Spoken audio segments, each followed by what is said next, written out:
Well, every day we walk among people that we think we know, but do you really have any idea what drives people like your dentist? Yeah, what motivates your mail carrier? What hidden talents does your favorite teacher have?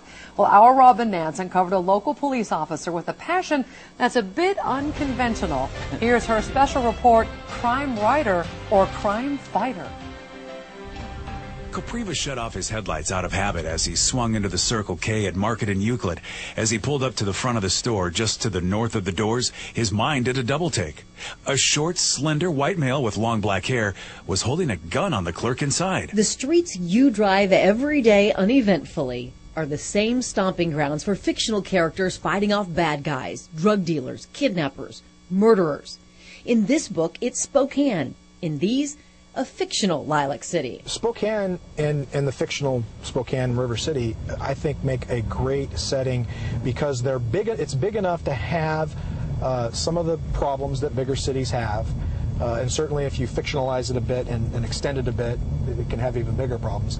But it's still small enough that it has a little bit of a small town feel to it. The main characters are police officers. The creator, the man behind the keyboard, a crime fighter himself, Spokane Police Major Frank Scalise. I always felt like I was a writer.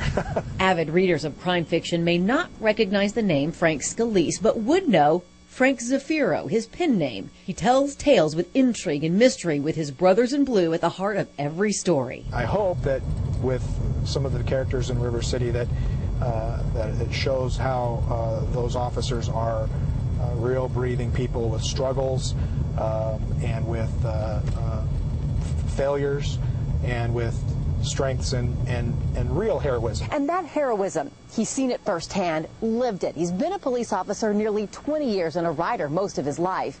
And he just takes what he knows and cranks up the imagination, as he did in one of his books using this intersection. Cincinnati was just west of Hamilton. Well, 1 or 2 west anyway. The stop would have happened about right here. But which way? Was Jackson north or south of this street? Payne gripped the steering wheel, white-knuckled, deathly afraid to reach for his street locator and reveal to his FTO that he didn't know the answer. In a scene from his first River City novel, Under a Raging Moon, an officer is shot and killed by a strong-armed robber at Jackson in Cincinnati. I take the kernel of the reality of what police work is and the flavor and the sense of it and the colors and the textures, and then I roll them all up and blow them all up and exaggerate them to Timbuktu. Scalise, who grew up in Deer Park, has written more than a dozen books, some under his given name, but started writing crime fiction River City novels under the name Zafiro, unsure what the brass would think about his pastime.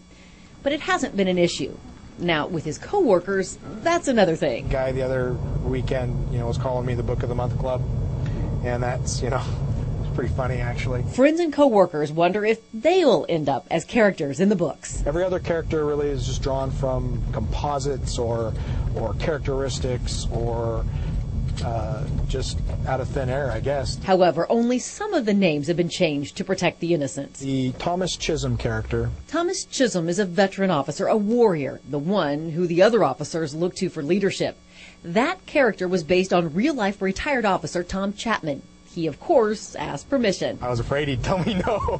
He was flattered and said, that's great, and he told me to get Tom Chisholm a girlfriend was about his only request. What Scalise hopes his readers gain, besides a really good read, is an understanding of the people behind the badge. And I look around my own department, and these officers, it doesn't matter what happens, it doesn't matter how many difficulties in their personal life or the department as a whole encounter, these officers show up at work every day with the attitude of going out and catching bad guys and doing a good job for the people in this community. And that is so heroic to me. In Spokane, Robin Nance, KXLY4 HD News. And you'll see more from Frank Scalise, a.k.a. Zafiro. He has more stories in the works. He definitely knows what he's talking about, that's for sure. And he's also a featured author at Spokane's Get Lit events. That's coming up in April, and you can check out our community sites on KXLY.com. There's a photo essay and an article about our crime writer and crime fighter.